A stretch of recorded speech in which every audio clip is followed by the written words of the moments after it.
Alejandra García Crisanek, periodista de Radio Continental de Córdoba, para hablar un poquitito de cómo fueron las elecciones en el lugar.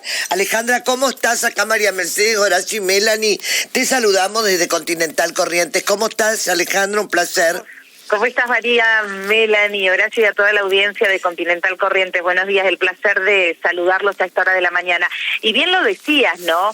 Las encuestas lo daban 10 puntos arriba, luego ya en las ¿Qué últimas pasó, 48 Alejandra, horas, ahí? Y las encuestas volvieron a fallar, es claro esto, María, ¿no? Las encuestas vuelven a fallar una vez más, no solamente en esta elección a la intendencia en la ciudad de Córdoba, vamos a decirlo, una de la segunda ciudad más importante de lo que respecta al interior del país, después de lo que es capital federal, en cuanto al movimiento que existe tanto en lo que es la cúpula política como en la producción y demás. Pero por otro lado, dejando esta cuestión de Córdoba, no solamente hacer primero esa lectura, y bien lo decías vos recién, Rodrigo de Loredo, cuando tuvo la gentileza que el oficialismo le reconoce, sin tener datos oficiales por parte de la Junta Electoral, que es un capítulo aparte nuevamente, dijo, los hice venir al pedo, literal, arriba del escenario. Sí. En realidad, hay que entenderlo, nadie vino obligado, en realidad, a 2 semanas de lo que van a ser las PASO. ¿Y qué crees que pasó? Perdón, Alejandra, ¿se comieron la encuesta?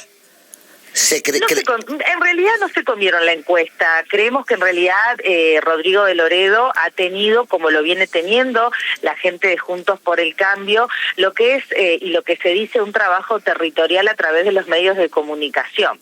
Y además hay que entender un contexto. Estamos en una Córdoba, en una ciudad de Córdoba que está siendo gobernada hasta el próximo 10 de diciembre por quien va a ser el próximo gobernador de la provincia de Córdoba, Martín Yarlora, que tomó esta gestión después de más de 20 años en donde el radicalismo en la ciudad de Córdoba siempre ha tenido el primer lugar. Llegó el peronismo al municipio y a partir de allí, recordemos que en los últimos 8 años del radicalismo, previo a que llegase Martín Yarlora, estuvo Ramón Mestre hijo, el cual la verdad que la gestión ha dejado mucho que desear. Quedó una gestión a medias, una ciudad que realmente no se la veía bien. Entonces, si uno tiene que hacer un análisis político en ese sentido, en primera instancia, es decir, cuando la vara la dejan muy baja, de pronto llega un nuevo intendente del mismo color político que la gobernación, con un poco más de dinero. La gente no es tonta, Alejandra. La gente no es tonta, hace lecturas. Exactamente, y a partir de ahí digo, comenzó, algunos dicen, a maquillar la ciudad, a pintar las calles, a intervenir las plazas, a realizar estas tareas que... Hay otros problemas de infraestructura mucho más de fondo, claro que sí, pero es lo que se ve y es a partir de allí en donde mucha gente comienza a decir, bueno, pero la ciudad está más linda, ¿no? Intervino espacios realmente muy importantes para lo que respecta a la ciudad. Entonces la gestión digitalizó en plena pandemia todo lo que eran los trámites en la Municipalidad de Córdoba, que es como una de las banderas que tiene Martín Yarlora, que viene del este provincial de la ciudad de San Francisco. Sí. Bueno, en ese contexto es en donde se da este panorama que Rodrigo de Loredo sí venía siendo el candidato fuerte. Hay que ver si ahora en los próximos meses logra de alguna manera mantener este caudal de votos para traccionarlo a lo que es Juntos por el Cambio en Córdoba. Entonces, respondiendo a tu pregunta, María, recién decías, vino Larreta, vino Bullrich, no vinieron por amor a Rodrigo de Loredo, vinieron claramente a capitalizar ellos esos más de 300.000 votos para lo que son las PASO. Digo, estamos en una carrera política, estamos a 2 semanas de lo que va a ser las PASO y luego y a partir de allí definir, ¿no?, la elección presidencial. ¿Vos crees que Córdoba es Juntos por el Cambio? Córdoba en realidad, y es muy buena tu pregunta, porque el votante cordobés difiere mucho. Fíjense esto, en la elección anterior a gobernador, Martín Yarlora en el interior provincial perdió. Es decir, el que votó a Juntos por el Cambio no lo votó a Luis Juez, claramente votó el modelo de Juntos por el Cambio, la gente de campo, aquel que dice no quiero las retenciones, aquel que acompaña a nivel nacional con una marca muy fuerte que se llama Mauricio Macri, el expresidente de la Nación, que recordemos también, él siempre dice, yo soy presidente gracias al voto de los cordobeses, que es en donde se hizo la diferencia. Ahora bien, el capitalino puntualmente, en la elección a lo que fue gobernador hace unas semanas atrás, Martín Yarlora ahí en realidad se dio una situación rara, porque si uno trata de analizarlo, las mesas, las seccionales y demás, en donde uno diría, bueno, acá podía ganar Juntos por el Cambio, ganó el peronismo, y no, y acá podría haber ganado el peronismo y ganó Juntos por el Cambio. Ahora bien, el votante, para entenderlo, el votante cordobés no es lo mismo que elija gobernador a que elija en este caso intendente o a que elija presidente. En la elección nacional, y por eso el gobierno de Schiaretti decidió separar la elección tanto de provincial como intendente de lo que es la elección nacional, precisamente porque sabían, en el arrastre gana Juntos por el Cambio. En el arrastre, ahí viene, en la elección presidencial, la mayoría va a votar un modelo que tiene que ver más en sintonía con Juntos por el Cambio. Pero no nos olvidemos que anoche, en el escenario de un discurso bastante caliente y mucho más, si se quiere, cariñoso, vamos a usar ese término, de Martín Yarlora para con el actual gobernador de la provincia de Córdoba, que no lo hizo anteriormente cuando la elección se tiñó lamentablemente de esta demora por parte de la Junta Electoral y demás, en donde dijo palabras un poco desafortunadas en ese momento, diciendo acá comienza una nueva historia, una nueva forma de hacer política, un poco jubilándolo, ¿no?, a Schiaretti. Y en realidad, anoche lo que hizo Schiaretti fue precisamente cerrar, luego de Martín Yarlora, este discurso y tratar de capitalizar y llevarse estos votos, este triunfo para lo que es el lanzamiento de su precandidatura a la presidencia. Entonces, a partir de allí también hay que ver cómo Córdoba se va a mostrar. Córdoba capital es radical en su ideología. El interior es más peronista, si se quiere, pero en una elección nacional puede llegar a sorprender. Schiaretti puede llegar a tener el acompañamiento de los cordobeses. Bueno, eso será el resultado quizás que se pueda ver después del trabajo territorial que hagan tanto provincia y municipio.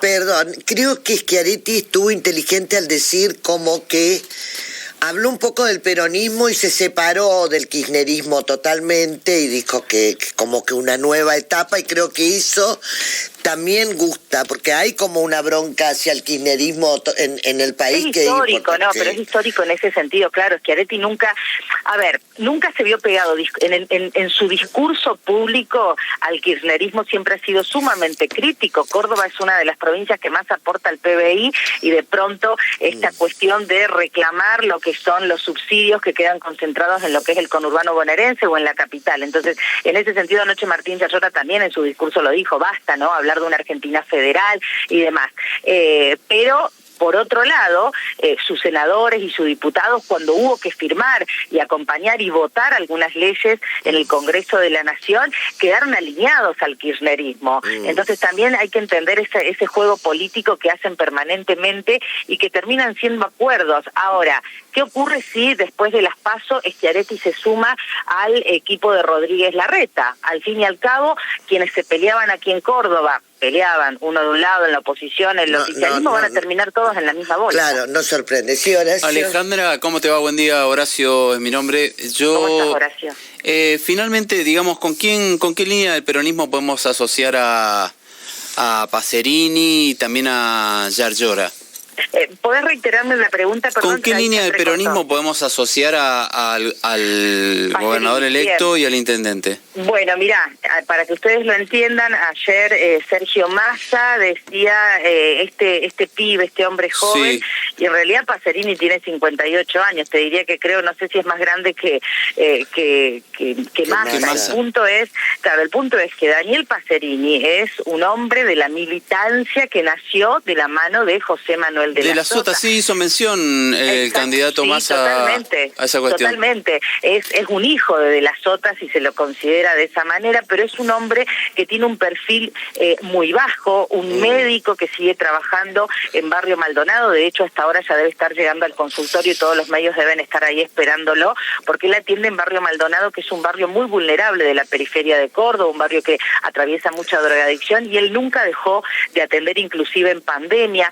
Tiene un perfil muy querido, inclusive desde la oposición, porque no es un hombre que va a confrontar, digo, en la jerga se lo conoce como de buena madera, ¿no? Y a partir de allí, esta gratitud que demostró ayer en un discurso con mucha templanza, que es así como él siempre es. De hecho, nos sorprendió cuando subió al escenario, todos los periodistas decíamos, es la primera vez que vemos, creo, en la historia de que uno lo sigue a Daniel Pacerini en la política, el hecho de subir a un escenario tan alegre y tan festivo. Claro, fue una campaña realmente que supuestamente iba a ser un empate técnico y de pronto se sorprendieron con estos 7 puntos de diferencia. Claro. Daniel Pacerini agradeció, y fíjense este dato, no se jugó ni por uno ni por el otro. En su discurso, primero recordó permanentemente a José Manuel de la Sota, que ha sido su padrino político y su iniciador en este sentido. Estaba Natalia de la Sota en el escenario, y por otro lado le agradeció al gringo, como él le dice,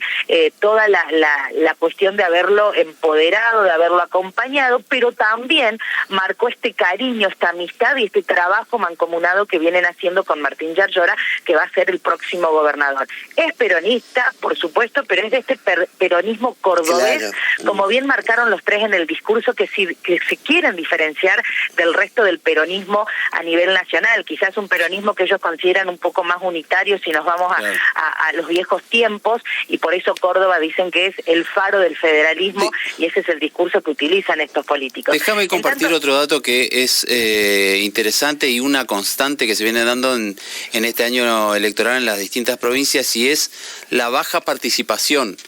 El triunfo de Pacerini es contundente respecto de los números, es decir, una diferencia de 7 puntos. Ahora, con un 60% de participación electoral. Sí, muy bajo. Muy bajo si uno lo considera desde los últimos 40 años, desde el regreso de la democracia. A ver, si comparamos los extremos, por supuesto, en aquel momento Ramón Mestre padre, cuando llegaba a la gobernación en 1983, tuvo prácticamente una concurrencia del 83% a las tumbas, pero hay que entender el contexto, ¿no? Salíamos de una dictadura, volvíamos a la democracia y, por supuesto, como siempre se dice, la democracia se defiende votando. Hay un desgaste, claro que sí. Sí, hay un contexto que no solamente se corresponde con Córdoba, digo, con el país en sí. Tenemos un año electoral muy fuerte, tenemos una situación de inflación muy fuerte, digo, la gente no está conforme, está cansada, hay una clase política que de alguna manera, si bien se está tratando de renovar, porque vienen nuevos líderes, hay que decirlo, en el ámbito de la política, también hay mucha desilusión por parte de la ciudadanía. Entonces responde a esto. Y en Córdoba se da la particularidad que algunos funcionarios decían, algo que yo no comparto particularmente, dice, estamos en vacaciones y muchos estaban de viaje, entonces directamente no fueron a votar. Si uno habla con vecinos, con gente, con familia, te dicen, no, yo no voy a ir a votar. Y ahí viene el punto que le quería marcar, que fue realmente algo que sinceramente no es adecuado. La Junta Electoral aquí en Córdoba, municipal, que se conformó en los últimos 4 meses, realizó una campaña muy fuerte a nivel medios gráficos, televisivos y demás, en donde ellos decían, si no vas a votar, no vamos a poner ninguna multa. Así literal, no va a pasar porque nada, no está reglamentado, no va a pasar. Entonces, independientemente, que hay que decirlo, esto y corresponde, ¿no? El momento de votar es un momento en donde nosotros podemos elegir, es una obligación, es un derecho, hay que ir a votar. No hace falta que te pongan un arma en la cabeza ni que sea realmente obligatorio, pero salir a reforzar ese mensaje, de alguna manera, en la lectura uno dice, bueno, termina beneficiando al oficialismo. ¿Por qué? Porque en la elección anterior, esos 3 puntos de diferencia que tuvo Martín Yarlora con Luis Juez, el candidato de Juntos por el Cambio aquí en Córdoba, en una elección sumamente polarizada, bueno, allí hubo unos 60.000 votos de diferencia en este sentido, pero además hubo un importante porcentaje que no fue a votar, que ahí es en donde ponían el foco. ¿Qué pasa si estos que no fueron a votar en la elección provincial vienen a votar a la elección municipal? Distinto es decir, bueno, nosotros sabemos quién viene a votar. Ahora, si te sorprende un votante, entonces de alguna manera uno interpreta que era desestimar o quitarle el estímulo para que las personas vayan a votar, ¿no? En un juego político que de un lado y del otro te dicen, no, esto no corresponde, Juntos por el Cambio reclamó esto, Patricia Bullrich, de hecho ayer bajó del avión y lo primero que dijo es vergonzoso lo que ha hecho la Junta Electoral, y de hecho también, ¿no? Esta periodista públicamente anoche lo decíamos, eran pasadas las 21 horas y no teníamos cargados los datos para poder ir desmenuzando lo que eran las seccionales, los barrios en Córdoba y conocer, porque es un derecho de la información, es un derecho a la ciudadanía de ir conociendo la forma de votación, y esto fue una decisión que tuvo la Junta Electoral, arbitraria, por supuesto, ¿no? Porque llega a rozar allí y a invadir el derecho que uno tiene para acceder a la información y para que el vecino que fue a votar, por supuesto, se informe, no con encuestas, con boca de urnas y demás, sino con datos precisos. Alejandra, un placer, muchas gracias. No va a ser la última, ya estaremos nuevamente en contacto, se vienen elecciones y todo eso, así que te vamos a llamar continuamente. Gracias, Alejandra, un placer. Un saludo para ustedes y para todo Corrientes, gracias. Gracias, Alejandra García Crisanek, periodista de Radio Continental Córdoba, con estas elecciones. La gente dijo, gobierno Peroncho, municipio Peroncho, para no estar peleándose, qué sé yo. La gente siempre está un paso más adelante de la política.